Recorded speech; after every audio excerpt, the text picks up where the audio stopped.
thing a good lacrosse coach will tell you is never to wait for a loose ball to arrive. Instead, pursue it all the way forward or risk it being intercepted by a more tenacious player.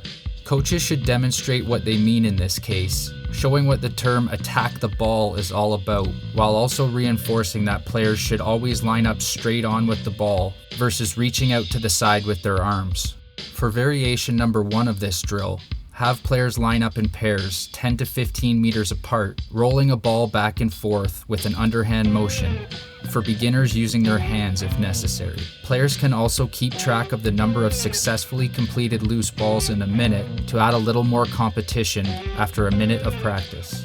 As players progress, coaches can have players practice different techniques: scoop, tuck, and turn, scoop to triple threat position, scoop, tuck, and turn to triple threat position, also having players give their partner some trickier bounces as they progress. Variation number 2 is the loose ball and cradle variation, which is the same as the previous drill, except one partner scoops the loose ball and then cradles around the partner that just rolled it to them, which is variation number 2A. Alternate back and forth. Coaches can jump in between any two players at random and try to strip the ball. Otherwise, the player without the ball may be permitted to try and strip the ball from their partner as they cradle around them, which is variation number 2B. Variation number 3 is a more advanced technique called loose balls away, where the player without the ball runs towards their partner until they're parallel, at which point they turn around and run back towards where they just came from.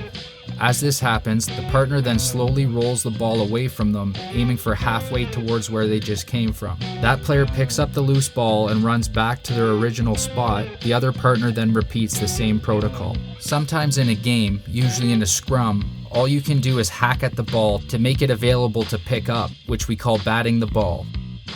Other times, kicking the ball forward or to a teammate is another thing you can do in order to gain possession for your team, whatever it takes. Variation number 4 is another advanced technique where players get the opportunity to bat and kick the ball in a relatively stationary context, with one partner batting and later kicking the ball to their other partner, who attacks the loose ball and then backpedals back to their starting position.